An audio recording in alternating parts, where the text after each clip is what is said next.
নমস্কার, সাত কথাতে আপনাদের সবাইকে স্বাগত।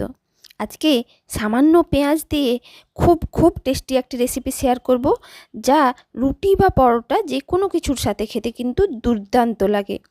আশা করছি রেসিপিটি আপনাদের ভালো লাগবে। ভালো লাগলে প্লিজ আমার চ্যানেলটিকে সাবস্ক্রাইব করে আমার সাথে থাকবেন। চলুন রেসিপিটি শুরু করা যাক। এই রেসিপিটি বানানোর জন্য বেশ বড় বড় সাইজের দুটো পেঁয়াজকে এইভাবে পাতলা আর ডুমো ডুমো করে কেটে নিয়েছি। গ্যাস চালিয়ে কড়াই বসিয়ে দিয়েছি। কড়াইটা গরম হয়ে গেছে, এর মধ্যে দিয়ে দিচ্ছি বেশ কিছুটা সর্ষের তেল। আপনারা চাইলে কিন্তু এই রেসিপিটা সাদা তেলেও বানাতে পারেন। এবার খুন্তির সাহায্যে তেলটাকে কড়াইয়ের চারপাশে ভালো করে ছড়িয়ে দিচ্ছি। তেলটাও বেশ গরম হয়ে গেছে, এবার এর মধ্যে দিয়ে দিচ্ছি হাফ টিস্পুন গোটা জিরে। গোটা জিরেটাকে ভালো করে ভেজে নিচ্ছি।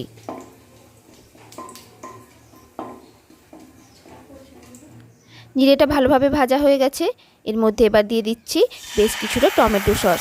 আপনারা চাইলে এখানে টমেটো সসের পরিবর্তে গোটা টমেটোকে ভালো করে পেস্ট করে বা গ্রেট করে নিয়েও এর মধ্যে দিতে পারেন। টমেটো সসটাকে হালকা করে একটু নেড়ে নিয়ে এর মধ্যে দিয়ে দিচ্ছি 1 টিস্পুন জিরে গুঁড়ো, 1 টিস্পুন ধনে গুঁড়ো, আর দিয়ে দিচ্ছি 1 টিস্পুন মতো শাহি গরম মশলা গুঁড়ো।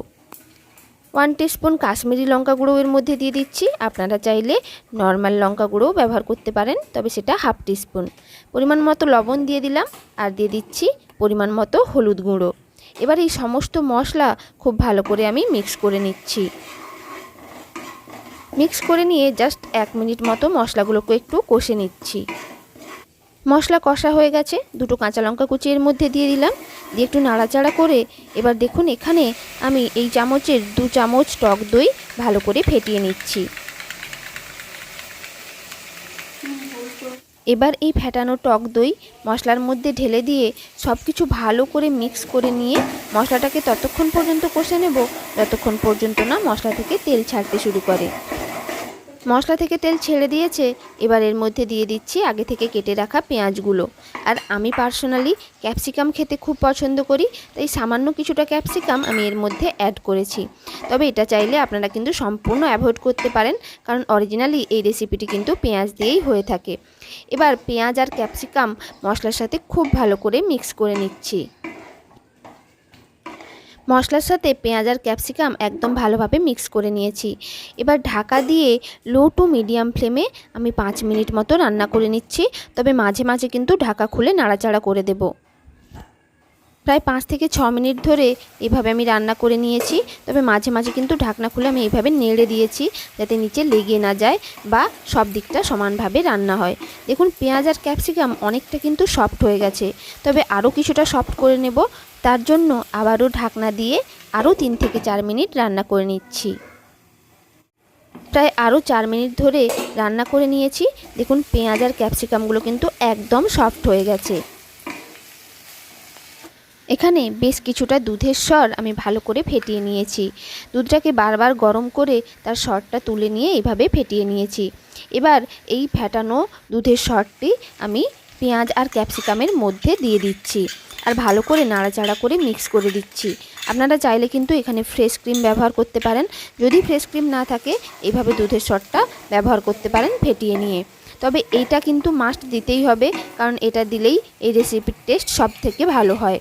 এবার দুধের সরের বাটিটা ভালো করে ধুয়ে নিয়ে একদম সামান্য একটু জল আমি এর মধ্যে দিয়ে দিলাম, যাতে গ্রেভিটা একটু মাখো মাখো হয়ে যায়। ভালো করে সব কিছু মিক্স করে নিয়ে আর জাস্ট 30 সেকেন্ড মতো আমি রান্না করে নিচ্ছি। 30 সেকেন্ড হয়ে গেছে, দেখুন গ্রেভিটা কিন্তু একদম মাখো মাখো হয়ে গেছে, আর আমাদের রান্নাটাও কমপ্লিট হয়ে গেছে। এবার আমি গ্যাসের ফ্লেমটা অফ করে দিচ্ছি, আর অফ করার পর ঢাকনা দিয়ে জাস্ট 5 মিনিট এটাকে রেস্টে রেখে দিচ্ছি। তারপর আপনাদেরকে খুলে দেখাচ্ছি কেমন দেখতে হয়েছে। 5 মিনিট হয়ে গেছে, চলুন আপনাদেরকে ঢাকনাটা খুলে দেখাই। দেখুন দেখতে কত সুন্দর হয়েছে, তবে খেতে কিন্তু অনেক বেশি সুন্দর। আশা করছি আপনারা বাড়িতে নিশ্চয়ই একদিন ট্রাই করবেন। রুটি বা পরোটার সাথে এই রেসিপিটি কিন্তু অসাধারণ একটি রেসিপি। এরকম নিত্য নতুন রেসিপি পেতে আমার চ্যানেল সাত কথাকে সাবস্ক্রাইব করে নেবেন, আর সাবস্ক্রাইব করার পর পাশে থাকা বেল আইকনটি প্রেস করে দেবেন, যাতে আমার যে কোনো নতুন ভিডিও আপনাদের কাছে সবার আগে পৌঁছে যায়। আর এই রেসিপিটি ভালো লাগলে একটা লাইক করে দেবেন, সবার সাথে শেয়ার করবেন, আর নিচে কমেন্ট করে জানাবেন কেমন লাগলো। নমস্কার।